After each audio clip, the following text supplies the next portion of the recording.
श्रीमद्भागवत महापुराण प्रथम स्कंद पंचमो अध्याय। भगवान के यश कीर्तन की महिमा और देवश्री नारद जी का पूर्व चरित्र। सूत जी कहते हैं, तदंतर सुखपूर्वक बैठे नारद जी ने मुस्कुराकर अपने पास ही बैठे व्यास जी से कहा, व्यास जी, आपके शरीर मन दोनों ही अपने कर्म एवं चिंतन से संतुष्ट है ना? अवश्य ही आपकी जिज्ञासा तो भली भांति पूर्ण हो गई है, क्योंकि आपने जो ये महाभारत की रचना की है वह बड़ी ही अद्भुत है। वह धर्म आदि सभी पुरुषार्थों से परिपूर्ण है। फिर प्रभु, आप एक अर्थात पुरुष के समान अपने विषय में शोक क्यों कर रहे हैं? व्यास जी ने कहा, आपने मेरे विषय में जो कुछ कहा वह सब ठीक है, ऐसा होने पर भी मेरा हृदय संतुष्ट नहीं है। आप साक्षात ब्रह्मा जी के मानस पुत्र है, इसलिए मैं आपसे ही इसका कारण पूछता हूँ। नारद जी, आप समस्त गोपनीय रहस्यों को जानते हैं, क्योंकि आपने पुराण पुरुष की उपासना की है। जो पुरुष प्रकृति दोनों के स्वामी हैं। आप सूर्य की भांति तीनों लोकों में भ्रमण करते रहते हैं। योग बल से प्राणवायु के समान सबके भीतर रहकर अंतःकरण के साक्षी भी है। नारद जी ने कहा, व्यास जी, आपने भगवान के निर्मल यश का गान प्राय नहीं किया। मेरी ऐसी मान्यता है, जिससे भगवान संतुष्ट नहीं होते वह शास्त्र या ज्ञान अधूरा है। आपने धर्म आदि पुरुषार्थों का जैसा निरूपण किया है, भगवान श्री कृष्ण की महिमा का वैसा निरूपण नहीं किया। जिस वाणी से, चाहे वह रस भाव अलंकार आदि से युक्त क्यों न हो, जगत को पवित्र करने वाले भगवान श्री कृष्ण के यश का कभी गान नहीं होता, वह तो अपवित्र मानी जाती है। मान सरोवर के कमनीय कमल में विहरने वाले हंसों की भांति ब्रह्मधाम में विहार करने वाले परमहंस भक्त कभी उसमें रमण नहीं करते। इसके विपरीत, जिसमें सुंदर रचना नहीं है और जो दूषित शब्दों से भी युक्त है, परंतु जिसका प्रत्येक श्लोक भगवान के सुयश सूचक नामों से युक्त है, वह वाणी लोगों के सारे पापों का नष्ट कर देती है। वह निर्मल ज्ञान भी मोक्ष की प्राप्ति का साधन है। यदि भगवान की भक्ति से रहित हो तो उसकी शोभा नहीं होती। फिर जो साधन सिद्धि दोनों ही दशाओं में सदा अमंगल रूप है, वह काम्य कर्म, और जो भगवान को अर्पण नहीं किया गया ऐसा निष्काम कर्म भी कैसे सुशोभित हो सकता है? व्यास जी, आपकी दृष्टि अमोघ है, आपकी कीर्ति पवित्र है, आप सत्यपरायण हैं। इसलिए अब आप संपूर्ण जीवों को बंधन से मुक्त करने के लिए समाधि के द्वारा भगवान की लीलाओं का श्रवण करो। जो मनुष्य भगवान की लीलाओं के अतिरिक्त कुछ भी कहने की इच्छा करता है, उसकी इच्छा से निर्मित अनेक नाम रूपों के चक्कर में पड़ जाता है। संसारी लोग स्वभाव से ही विषय में फंसे हुए हैं। धर्म के नाम पर उन्हें सकाम कर्म करने की आज्ञा है। यह बहुत ही मुख्य धर्म है। भगवान अनंत है। कोई विचारवान ज्ञानी पुरुष ही संसार की ओर से निवृत्त होकर उनके स्वरूपभूत परमानंद का अनुभव कर सकता है। अतः जो लोग पारमार्थिक बुद्धि से रहित है और गुणों द्वारा नचाए जा रहे हैं, उनके कल्याण के लिए ही आप भगवान की लीलाओं का सर्वसाधारण के हित दृष्टि से वर्णन कीजिए। जो मनुष्य अपने धर्म का परित्याग करके भगवान के चरण कमलों का भजन सेवन करता है, भजन परिपक्व हो जाने पर तो बात ही किया, यदि इससे पूर्व उसका भजन छूट जाए तो क्या कहीं भी उसका कोई अमंगल हो सकता है? परंतु जो भगवान का भजन नहीं करते, केवल स्वधर्म का पालन करते हैं, उन्हें कौन सा लाभ मिलता है? बुद्धिमान मनुष्य को चाहिए कि वह उसी वस्तु की प्राप्ति के लिए प्रयत्न करे, तो तिनके से लेकर ब्रह्म पर्यंत समस्त ऊंच नीच योनियों में कर्मों के फलस्वरूप आने जाने पर भी स्वयं प्राप्त नहीं होती।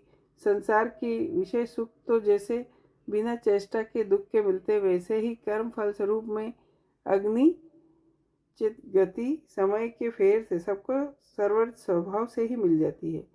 व्यास जी, जो भगवान श्री कृष्ण के चरणारविंद का सेवक है, वह भजन न करने वाले कर्मी मनुष्यों के समान देवात कभी बुरा भाव हो जाने पर भी जन्म मृत्युमय संसार में नहीं आता।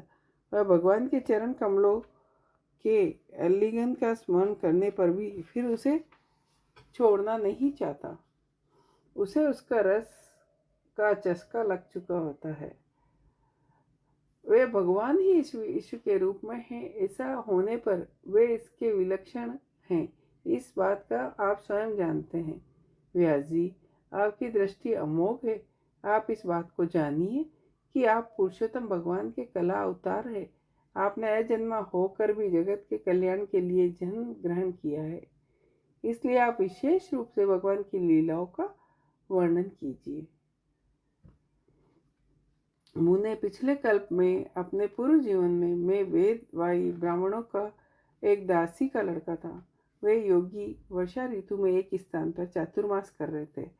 बचपन में ही मैं उनकी सेवा में नियुक्त कर दिया गया। यद्यपि मैं बालक था, फिर भी किसी प्रकार की चंचलता नहीं करता। जितेंद्रिय था, खेल कूद से दूर रहता, आज्ञा अनुसार उसकी सेवा करता, बोलता बहुत कम था। उनकी अनुमति प्राप्त करके बर्तन में लगा हुआ प्रसाद में एक बार खा लिया करता। इससे मेरे सारे पाप धुल गए। प्यारे व्यास जी, उस सत्संग में उन लीला गान परायण महात्माओं के अनुग्रह से मैं प्रतिदिन श्री कृष्ण की मनोहर कथाएं सुना करता था। श्रद्धा पूर्वक एक पद श्रवण करते प्रिय कीर्ति भगवान में मेरी रुचि हो गई। महामुने, जब भगवान में मेरी रुचि हो गई तब उनकी मनोहर कीर्ति प्रभु मेरी बुद्धि भी निश्चल हो गई। उस बुद्धि से मैं इस संपूर्ण सत और असत रूप जगत को अपने परब्रह्म स्वरूप आत्मा में माया से कल्पित देखने लगा। इस प्रकार शरद और वर्षा, इन दो ऋतुओं में तीनों समय उस महात्मा मुनियों ने श्री हरि के निर्मल यश का संकीर्तन किया और मैं प्रेम से प्रत्येक बात सुनता रहा। मैं उनका बड़ा ही अनुरागी था। उन लोगों की सेवा से मेरे पाप नष्ट हो गए। मेरे हृदय में श्रद्धा थी। उन दीन वत्सल महात्माओं ने जाते समय कृपा करके मुझे उस गुह्यतम ज्ञान का उपदेश दिया, जिसका उपदेश स्वयं भगवान ने अपने श्रीमुख से किया। उस उपदेश से ही जगत के निर्माता भगवान श्री कृष्ण की माया के प्रभाव को मैं जान सका, जिसके जान लेने पर उनके परम पद की प्राप्ति हो जाती है। सत्य संकल्प व्यास जी, पुरुषोत्तम भगवान की प्रति समस्त कर्मों को समर्पित कर देना चाहिए। संसार के तीनों तापों की एकमात्र औषधि है। प्राणियों की जिस पदार्थ के सेवन से रोग होते हैं, वही पदार्थ चिकित्सा विधि के अनुसार प्रयोग करने पर रोग को दूर नहीं करता। इसी प्रकार यद्यपि सभी कर्म मनुष्यों के जन्म मृत्यु संसार के चक्र में डालने वाले हैं, तथापि जब वे भगवान को समर्पित कर दिए जाते हैं तब उनके कर्म पना ही नष्ट हो जाता है। इस लोक में शास्त्र विहित कर्म भगवान की प्रसन्नता के लिए किए जाते हैं। उस भगवत कर्म के मर्म में भगवान की आज्ञा अनुसार आचरण करते हुए लोग बार बार श्री कृष्ण के गुण और नामों का कीर्तन श्रवण करते हैं। प्रभु, आप भगवान श्री वासुदेव को नमस्कार है, हम आपका ध्यान करते हैं। इस प्रकार जो पुरुष चतुर्व्यूही रूप भगवान मूर्तियों के नाम द्वारा प्राकृत मूर्ति रहित अप्राकृत मंत्र मूर्ति भगवान यज्ञ पुरुष का पूजन करता है, उसी का ज्ञान पूर्ण एवं यथार्थ है। ब्राह्मण, जब मैंने भगवान की आज्ञा का इस प्रकार पालन किया, इस बात को जानकर भगवान श्री कृष्ण ने मुझे आत्मज्ञान, ऐश्वर्य और अपनी भाव रूपा प्रेमा भक्ति का दान दिया। व्यास जी, आपका ज्ञान पूर्ण है। आप भगवान की ही कीर्ति का, उनकी प्रेममयी लीलाओं का वर्णन कीजिए। उसी से बड़े बड़े ज्ञानियों की भी जिज्ञासा पूर्ण होती है। जो लोग दुखों के द्वारा बार बार रोंदे जा रहे हैं, उनके दुख की शांति इसी से हो सकती है, और कोई उपाय नहीं। इति श्रीमद्भागवते महापुराणे पारमहंसाय संहिताय प्रथम स्कंदे व्यास नारद संवादे पंचमो अध्याय। जय हो।